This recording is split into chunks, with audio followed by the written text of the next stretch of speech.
जीते एजे स्टाइल का ऐसा हाल करके रख दिया।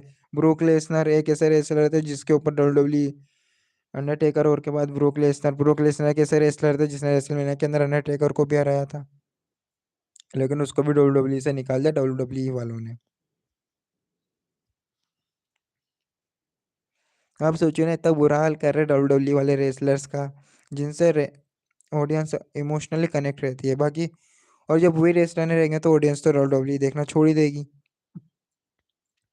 और अच्छा हुआ इन्होंने बजट कट के नाम पे कभी रेमी स्टूडियो को नहीं निकाला। रेमी स्टूडियो सबसे ओल्ड सुपरस्टार है डब्ल्यूडब्ल्यूई के अंदर। आर ट्रूथ, कोफी किंगस्टन, ये जो रेसलर्स के मैं नाम ले रहा हूँ ये ओल्डेस्ट सुपरस्टार है डब्ल्यूडब्ल्यूई कंपनी के अंदर के, जिससे ऑडियंस इमोशनली कनेक्ट रह पाते हैं। लेकिन नहीं, अभी डब्ल्यूडब्ल्यूई वाले बस कोडी रूड्स, लोगन पॉल जैसे सुपरस्टार को पुश करने में बिजी है, क्योंकि वो पैसे और उनका प्रमोशन हो जाता है। क्यों? कोडी रूड्स के अंदर ऐसा क्या है जो सेथ रोलिंस के अंदर नहीं है? कोडी रूड्स के अंदर ऐसा क्या है? कोडी रूड्स की नामायक स्टिल बेटर है। अभी आपने कभी प्रोमो सुना है Roman Reigns versus Seth Rollins का? रोमन रेंस और सेथ रोलिंस का मैच देखा आपने? रोमन रेंस का कभी छोटे रेसलर के साथ? आप तो ये देखिए, कोडी रूड्स वर्सेस जोसो का मैच हुआ था ना इस बार, क्या है उसकी कितनी हाइप थी? कुछ भी मैच की हाइप नहीं थी। उस मैच के अंदर सबको पता था जोसो जीत जाएंगे, जोसो के मतलब कोडी रूड्स जीत जाएंगे। उस मैच के अंदर प्रेडिक्ट करना बहुत आसान था। और ना ही जोसो को इससे इतना फायदा हुआ, ना ही सेमी जेन का अगर मैच होता है कोडी रूड्स के साथ में, तो ना ही किसी से छोटे रेसलर को इतना फायदा होगा। बाकी आप देखिए, जब रोमा रेंस का रहा था, रोमा रेंस और सेमी जेन का मैच होता था मेन इवेंट के अंदर, बाकी लोगों को ऐसा लगता था कि सेमी जेन जीत जाएंगे, ये हो जाएगा, मैच में हो जाएगा। रोमा रेंस हालांकि जीत जाते थे, बाकी रोमा रेंस की वजह से डब्ल्यूडब्ल्यूई कंपनी इतनी आगे आया है। वरना कि आप देखिए कोडी रूड्स वर्सेस सेमी जेन का मैच देखिए कितनी हाइप होगी, कुछ भी नहीं होगी। और वहीं जब मैच हुआ था कोडी roads versus Roma Reigns versus कोडी रूड्स का, उस मैच की कितनी हाइप बढ़ी थी, क्या बेहतर स्टोरी लाइन बनाया था डब्ल्यूडब्ल्यूई वालों ने। लेकिन अब पूरी तरीके से बर्बाद कर दिया ट्रिपल एच ने डब्ल्यूडब्ल्यूई को।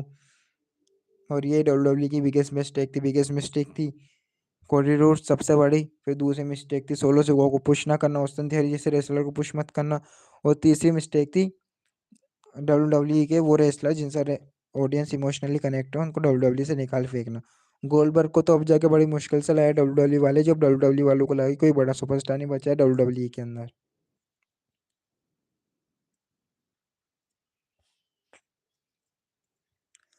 वरना क्या गोल्डबर्ग नहीं आते डब्ल्यूडब्ल्यूई के अंदर? गोल्डबर्ग बहुत कोशिश कर रहे थे डब्ल्यूडब्ल्यूई के अंदर आने की, बाकी गोल्डबर्ग आ नहीं पाए। क्यों? क्योंकि ट्रिपल एच उनको लाने ही नहीं देना चाह रहे थे, क्योंकि उनको वेस्ट ऑफ मनी लग रहे थे गोल्डबर्ग।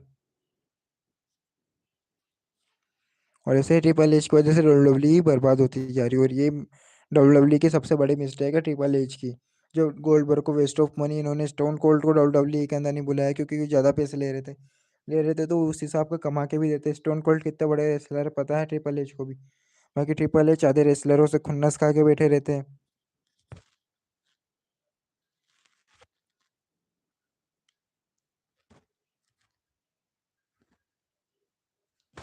ट्रिपल एच बस आधे से ज़्यादा रेसलर के ऊपर खुन्नस खा के बैठा है, जिससे वो डब्ल्यूडब्ल्यूई से निकाल रहे हैं उन रेसलर्स को, और कुछ भी बात नहीं है बड़ी। और ट्रिपल एच बस ऐसे ही बातें करते रहते हैं कि मैं ये कर दूंगा वो कर दूंगा।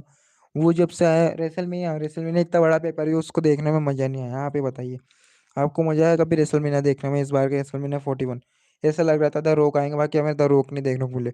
और जब विंस मैकमैन का रहा था शायद, तब भी ट्रिपल एच का था जब रोमा रेंस आ रहे थे।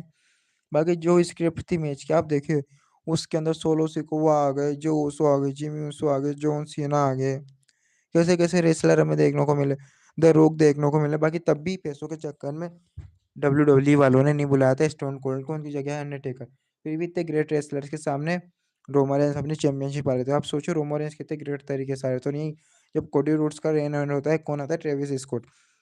और हमें रॉयल रंबल के अंदर सरप्राइज रिटर्न किसको देखने को मिलता है? आइशो स्पीड का। आइशो स्पीड का क्यों? पहले जो रॉयल रंबल होता था उसके अंदर हमें गोल्डबर्ग जैसे रेसलर्स का रिटर्न देखने को मिलता था। और अभी आप ये सब छोड़े, आप बॉबी लेशली को देखिए, बॉबी लेशली की क्या कमाल की बॉडी फिजिक थी। बॉबी लेशली वर्सेस ब्रोक लेसनर एक ड्रीम मैच था, बाकी डब्ल्यूडब्ल्यूई वालों ने इस स्टोरी का पूरा कबाड़ा कर लिया। आप बताएं, इन तीनों के बीच में 3 मैच हुए थे इन दोनों के बीच, बाकी इन तीनों मैच में एक को भी क्लियर विनर नहीं बताया गया। पहले मैच के अंदर शायद से बॉबी लेशली जीत जाते रोमा रेंस की मदद से, दूसरे मैच के अंदर वो चीटिंग से पिन कर देते ब्रोक लेसनर बॉबी लेशली के ऊपर, और तीसरे मैच के अंदर लोब्रो मार देते ब्रोक लेसनर बॉबी लेशली को।